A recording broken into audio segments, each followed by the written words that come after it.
Hi there, welcome back to Not Another Budget. I'm Nicole, and on this channel I'm attempting to cash budget my way out of debt, fix several years of financial misbehaviour and navigate a 6-week pay period due to a pay date change from my employer. And I'm pleased to say that tomorrow marks the start of the final week, literally week 6, and it has been an absolute mind bend of a 5 weeks so far, and I genuinely wouldn't have made it through without the support of everyone who has watched and engaged with this channel. And if you've watched and not skipped an ad, if you've shared, if you've commented, if you've checked out my coffee and gone and seen me over there, if you've left a donation or a super thanks or bought something that I created incredibly quickly, then genuinely thank you so much, because the end is in sight, the proverbial light at the end of the tunnel, all of the analogies you can think of are there.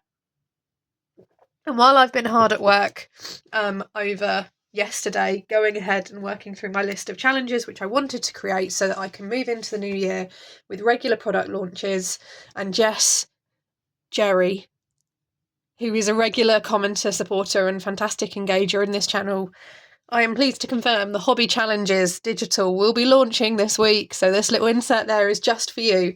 Keep your eyes peeled for tomorrow. I am pleased to kind of say that there's going to be 3 videos today, and that is because I took some time off yesterday to just get more done, and the lure of the sofa was far too strong and I was knackered. So there's going to be 3 videos today. There's going to be this one, there's going to be my normal week 5 financial roundup, and then there's going to be an extra video as well where I actually want to, now that I've received my wage slip, actually take you through, not my actual wage slip itself, but I will take all of the information that's on my wage slip, from what I get paid versus what actually lands in my account, all of those deductions and what they are, and I want to take you through that and take you through the very first steps that I do before I even start to work out my budget and make a plan for my money. But before we get there, I want to show you this. I hunted far and wide for this, and I didn't know where I'd put it, because if you've seen my house, you'll know that it's a bit of a pit of chaos, especially when I am busy. These are my financial goals from last year. Now, in September 2023, so a little over a year ago, I basically did a complete financial reset and relaunch, and that was because I had started teacher training. So I was in receipt of a teacher trainee bursary, so I had a regular same amount of money coming in. I was also in receipt of a student loan, so I was getting 3 bulk payments, and that was going to be my reset. I would have 2 of those payments also coming in on normal months where I would have normally got paid, so I would have had an extra glut of income. This I wrote before my cat Bowie got sick and my normal bills went massively up, and I thought I would revisit them with you because I am in the process of looking through what I think my December points are going to be. And where you hear me talk about the fact that I don't necessarily feel like wintertime is the best place to go ahead and do your financial goals and decide what your resolutions are going to be, you know, for some people who do like a January to December annual, like the annuity of that cycle, then of course that's fine. But this really does help clarify for me that actually you can do a financial reset at any time you feel you need to, and can completely upend and change your goals whenever you need to as well. So this was done, like I said, September 2023. And I split my goals into 0 to 3 months, 3 to 6 months, and then 6 to 12 months. And this was everything I thought that I would try and strive and achieve to get to. So we know back then that my focus was filling up this £5,000 binder, the 5k binder, and that's something we've already mentioned before. So I wanted to save in the first 3 months £1,000 into that, and I wanted to pay off £1,000 of my guarantor debt. I wanted to purchase annual car insurance, completely pay off my 3 smallest debts, fully fund my birthday sinking fund, and restart a form of the original costume business which I used to operate at the time. And that ties into the fact that even back then I was still grappling with, I know I need to do something with this fabric, I know I need to do something with the fabric that I've cut, and I don't know what I'm going to do. So there was that aspect of it there. So that would have taken us to about Christmas time.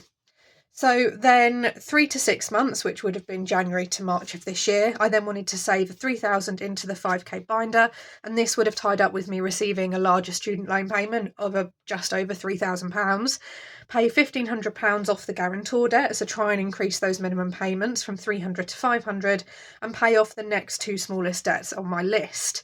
And then finally, so 6 months to 12 months bringing us now, I wanted to have not only funded the 5k binder but also maintained it at that level, reduced my guarantor debt down to 1,000 and fully funded Christmas 2024, which is quite funny because and then pay off the next four smallest debts on my list. So if I look at where things have started to go to,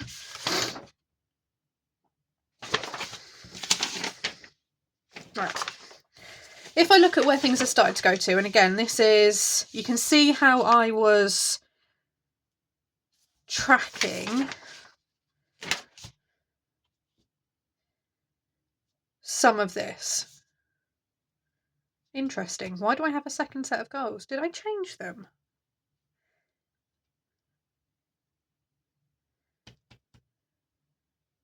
No, that was a different one. That was prior to this. That was me restarting this. So I even had a different set of goals before then.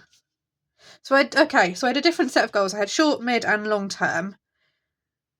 Replacing all essential tech, fully funding Christmas and setting up debt minimums, which is what I did in September 2023. Right, that was me getting started. Then saving £500 into a baby emergency fund, fund a big stock up 3 times a year. So I didn't do those two. Then midterm goals, save for Christmas 24 and gifting 24. That didn't happen. Save 4,000 towards a future fund for moving, house, etc. Yeah, that didn't happen. Pay off half of my consumer debt. That didn't happen. Right, that's why I reset. That's why I reset onto this, because this is far too wavy and not specific enough, which is why I changed it. What I had gone through and done was look at a breakdown of what my sinking fund plans were and whether they were high priority, what my due date wanted to be on them.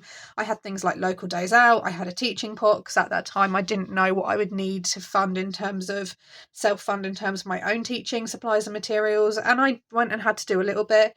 Annual pet insurance, cat fund was 300. My birthday, home. So that would have been when I would have been I knew my lease was coming up for renewal, so I wasn't sure what was going to be happening there. Annual car insurance, a hiking fund, car care, Christmas 2024, gifting 24, a baby emergency fund, and a 1 month ahead. So this is a really good example, actually. I didn't actually know this was on the other side. This is a really good example of how having things a little bit not defined is not a good thing. So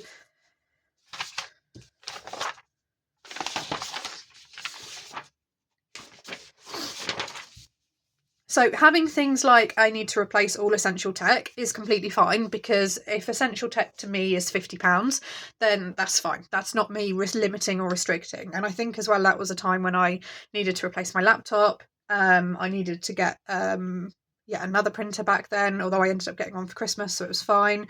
I did fully fund Christmas because I can remember doing that in September 2023, and I did also go through and set up my debt minimums. The baby emergency fund didn't happen, and I did a small-ish stock up. It wasn't the big kind of prepping stock up 3 times a year.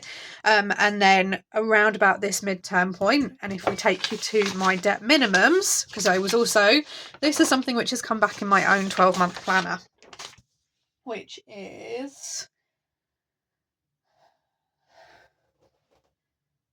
not immediately available to hand.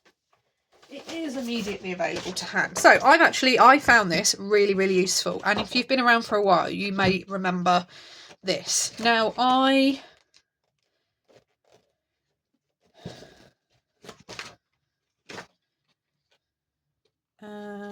let's go.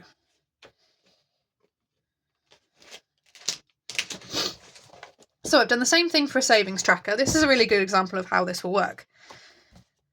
And I've also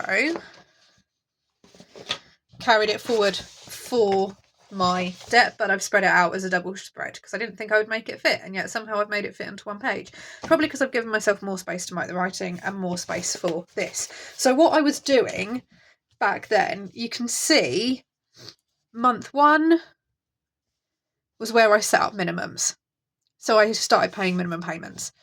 Month 2, I really made good headway, and we can see the minimal results down here, like 543 paid to debt, 523 paid to debt, £409 paid to debt. But month 3 and starting month 4 is where Bowie had his major health issue, and that put pause on a lot of things. So where I look and I go, I wanted to pay off my 3 smallest debts by month 3. So at the end of this point, well, by month 3, yeah, 1,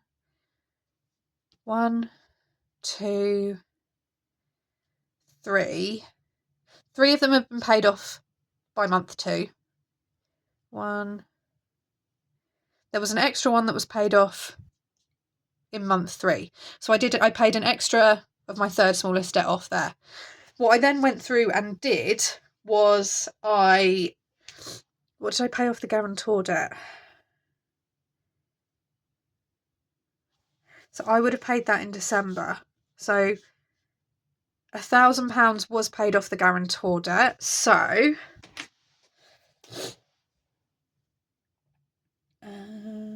paid off that one completely. I paid £1,000 off the guarantor debt. I didn't put money in the binder, so that didn't happen. I didn't purchase annual car insurance. I didn't fully fund my birthday sinking fund, and I didn't restart of the form of the business. Let's have a look next. I know I didn't pay anything into £3,000 binder, and that is because by this point, Bowie and all of the costs associated with that and everything was in a bit of a spiral, so that didn't happen. Paying off the next 3 to 6 months, I think I would have paid, because I changed out of this. So that would have been a payment of 300 there and a payment of 300 there. So let's have a look.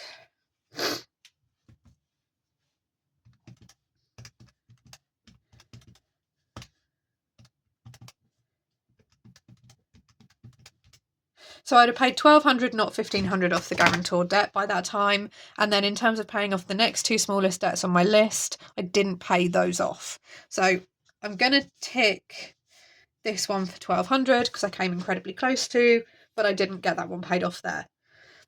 By this point, the 6 to 12 months, we're just going to go completely like it didn't happen.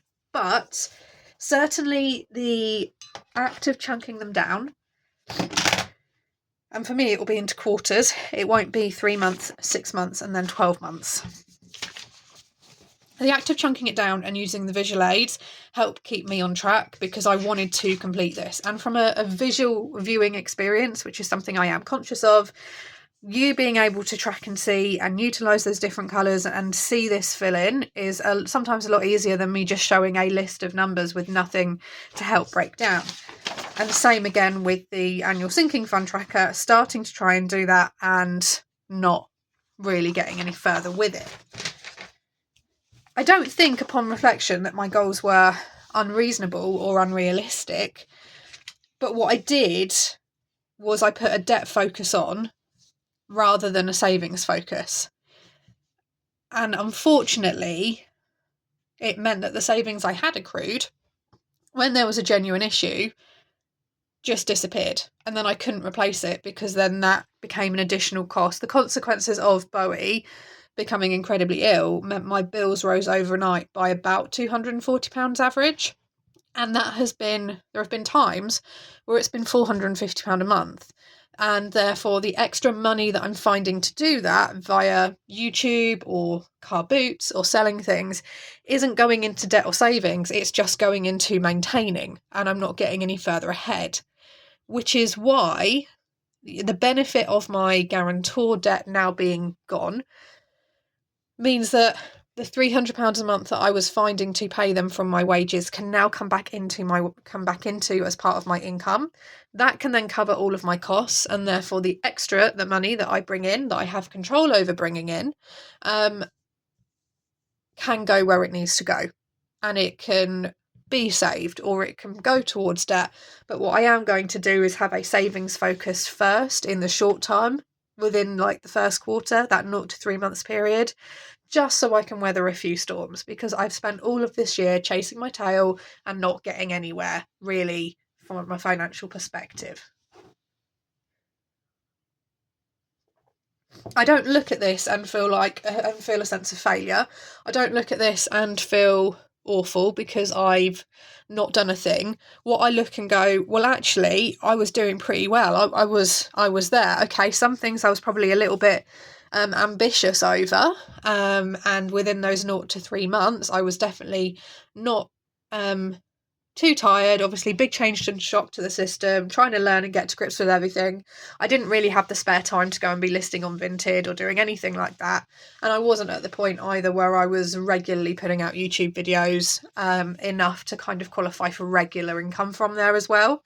So I was probably overly ambitious with certain things, but certainly where there was a dose of like, no, I feel like this is attainable and I can do it. And we can see literally where other things had to step in and become more important. So if you've not gone back and looked at your financial goals that you've had for, say, last year or even the year before, it's always worth doing. And don't view it with the approach of, I've not done this, therefore it's bad. It's, well, what happened and what was I able to do instead? Because I was able to divert, because I did have the income, had my cat not been sick, to do the things I wanted. Okay, maybe not in the right time frame, but actually I was instead able to divert those funds to not go further into debt and not get myself into financial trouble or have kind of serious consequences. I was able to weather the storms that have come up. When Bowie's costing me £450 a month, for example. So on that note, I'm going to love you and leave you, because I'm going to be back later on today with another couple more videos. I will see you all incredibly soon then. Have a fantastic budgeting week, wherever you are in the world. Bye-bye for now.